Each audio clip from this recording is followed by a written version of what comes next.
Okay guys, nagbabalik tayo dito kay Infinix para sa latest update po natin ng lahat ng mga models po na to ngayon. Guys, sa ngayon ito na yung mga mostly makikita natin kasi ito na yung pinaka latest model po ni Infinix ngayon. Tapos guys, ito may bagong release po si Infinix. Ito yung Note 40 5G. Guys, kung itong si 40 4G, ito 9,499. Ito guys, babalikan po natin. Ayan. Guys, maraming salamat nga paano natin.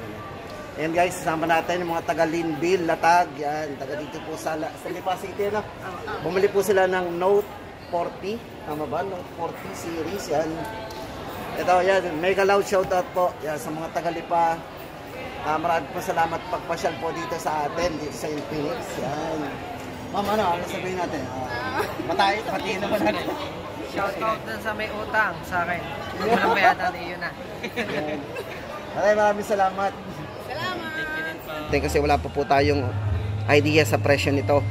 Yan, bali guys, ito meron naman tayo dito. Ito naka 512 po yan, 24 gig maximum RAM. Syempre guys, naka Dimensity 7020 5G chipset ang ginamit. Yung presyo po wala. Guys, sa mga may idea na dyan sa presyo, paki-comment na lang po para may idea yung iba nating mga kasama dyan. Ayan guys, umpisa na natin para sa mga naghahanap dyan ng budget phone dito kay Infinix. Ito, unahin na po natin yung mga best seller po nila. Dito guys sa Smart 8, meron sila ditong tatlo. Yan. Parang wala po sila ditong ano yung 3699. Bali yun yung naka 8GB RAM 64. So ito naman good news kasi meron sila ditong 6GB RAM 64. Ito po yung naka 3+3. Bali guys, price po nito 3,399. Ito guys ay naka 90Hz na refresh rate. 13 megapixel pagdating sa kanyang main camera at naka 200% volume mode at meron na rin siyang side mounted fingerprint for security unlock. Guys, and then yung sa mga naghahanap nga pala na 3699 guys, ang difference lang naman po nun dito is yung 8GB RAM naka 64 din, pero ang price nun 3699. Then guys, ito punta na tayo kung gusto naman natin dito kay Smart 8 ang malaking internal storage. Ito bali naka 8GB RAM 128 na po to, 3,999. Ayan guys ang presyohan, no? Naka 8GB RAM. Tapos sa charging naka type C na din. Importante po yan. Then naka 200% volume mode din. Side mounted fingerprint. Yan, kung gusto natin ng 128. Tapos guys, ito na. Syempre yung pinaka bago dito kay Smart series, ito yung Smart 8 Pro. So ano ba yung bago dito guys? Ito, bali ang price po nito is 4,999. Ayan. Para po doon sa pagbabago guys, ito ay mayroong 16GB RAM 128. Tapos naka 50 megapixel po para sa kanyang main camera. At ang maganda po dito guys, yan ay syempre may mataas na camera. Yun po yung nadagdag sa kanya. Yan. Bali 16GB RAM tumaas ang RAM. At tumaas din po yung kanyang 50 megapixel na dual camera. Yan, 4,999 Smart 8 Pro. Then guys, hindi naman pauhuli ang mga Hot 40. Ito Hot 40i. Guys, dito kay Hot 40i may tatlo ditong pagpipilian, no. Kung ito maganda po dito, pare-parehas po to, naka fast charging na din. Naka 18 watts po lahat yan, fast charging. Kung sa mga Smart series po ng 8 ay naka 10 watts, dito po naka 18 watts po yan. Tapos ito yung tatlong variants po, 8GB RAM 128. Ang price po natin dito ay 4,499, 4,499. Then yung kanyang 16GB RAM, so ito may mataas na RAM to, 128, 5,299. At yung kanyang 256GB guys, ito kung gusto natin mas malaking RAM and malaking internal storage, yan, 5,999 naman po to. Yan, naka 50 megapixel po yun. Mataas po yung camera sa main camera at yung kanyang front camera ay naka 32MP na din. So ayun, yun po yung mga bago dito kay Hot 40i. Yan guys, para sa tatlong presyohan, isang 4,499, 5,299 at 5,999 lang. Pang gaming na rin guys to, Yung nga lang, huwag natin expect yung sobrang taas ng ano. Pero at least, kaya niya. Tapos ito naman yung kanilang Hot 40 Pro. Syempre guys, hot na hot. Kasi ito guys, best seller nila ngayon. Then ang good news po dito guys, dito sa Lipa, yung kanilang ano, yung dalawang variant po nito. Bali, ang pinagkaiba lang guys nito, yung kanilang RAM. Ito, pareho silang naka 256 gig. Then yung RAM po nito, maximum is 21 gig. Ito bali, original RAM is 12 plus 9. Ito naman po is 8 plus 8. So yun lang ang difference nila. Pero pagdating po sa presyo, meron silang 1,000 difference. 8,499 plus 7,499. Pero guys, dito sa Lipa, good news. Kasi yung kanilang 8,499 ay may less pa na 500. So magiging 7,999. Dito lang po yan ha. Kaya wag po tayong mag-expect sa iba. Baka may discount din. So expected na lang po natin na sana mayroon. Ano? Pero syempre kahit yan ay naka-regular price, ay mura pa rin yan. Ito guys, para sa specs nito, ito ay naka Helio G99 para sa kanyang gaming chipset. Yan, tapos meron siyang 256 gig internal storage. Pagdating sa resolution ng screen, naka full high definition display na po yan. Tapos napaka-smooth na rin ng kanyang refresh rate.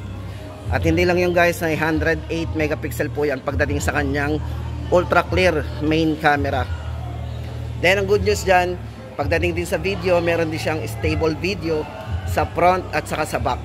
Isiset lang po natin sa 1080p at 60 frame per second. So guys, napakataas ng ano niya, naka 60 frame yung kanilang front at back.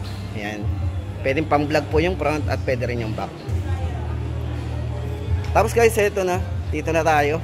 Baka may naghahanap po dyan ng, ito nga pala sa mga nagtatanong ng Note 30 5G. Ito, nagkaroon sila uli ng konti lang.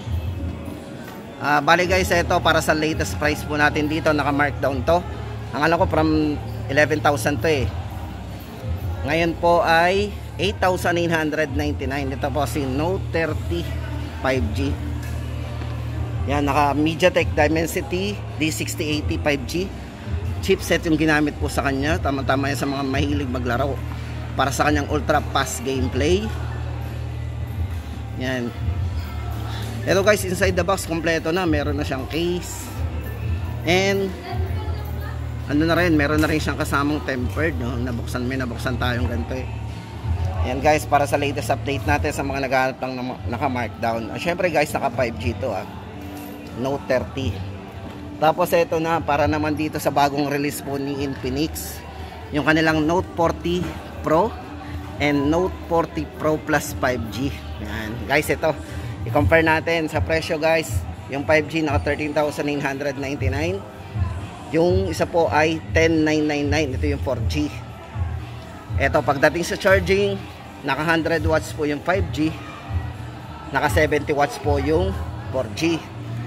Pagdating po sa chipset, ito po, naka MediaTek Dimensity 7020 5G. Yan. Tapos ito naman po is naka Helio. Yan, naka Helio G99 naman po itong isa. Ito po, naka Dimensity 7020 5G. Ang isa po yung naka Helio G99. Syempre guys, ang parehas po sa kanila, parehas silang naka curved screen na 120Hz po AMOLED display.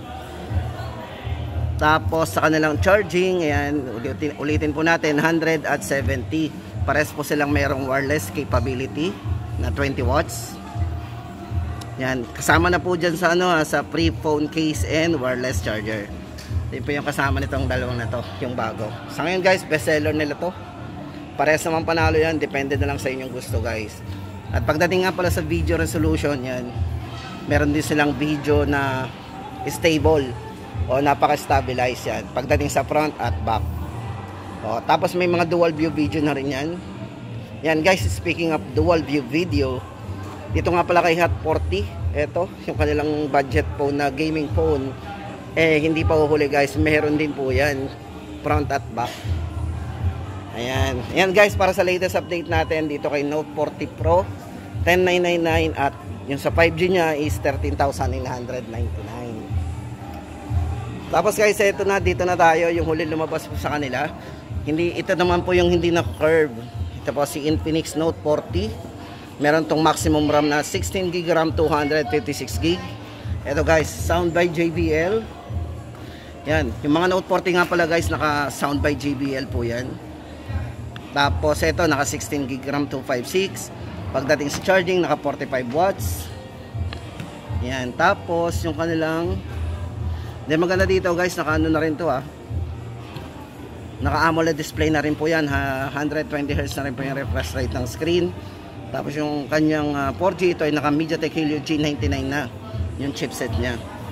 Tapos inclusion, pagdating sa kanyang inside the box, may kasama po itong mag charge at saka yung case niya sa halagang 9,499. Tapos guys, ito yung sinasabi ko sa inyo, kakalabas lang nitong isang Note 40 5G. Syempre sa mga naghahanap po ng 4G version nito, ay meron na rin pong bagong dating na 5G. Yan. Pero maganda po dito sa 5G guys, syempre bukod sa 5G, ay malaki po internal storage nito. Ayan, 512GB. Then meron siyang maximum RAM na up to 24GB of RAM. Yun nga lang guys, pagdating doon sa presyo, abangan po natin ang price nito. Guys, kung may alam na po ng presyo nito, comment na lang po natin dyan sa ating comment section. So meron din siyang active halo. So maganda nga lang dito guys sa Note 40, napaka nipis ng bezel nito, yun bezel-less. So may experience po natin dito yung full viewing experience kasi sobrang nipis ng bezel nito, full screen. Syempre sa mga gamer, tama-tama to. At yan guys ang ating latest update dito kay Infinix sa kanilang mga best seller ngayon, from Smart Series, Smart 8, Hot 40i, Hot 40 Pro, at syempre yung Note 40 series. Ayan. At yung mga naghahanap ng mga naka-sale, ito Note 30 5G.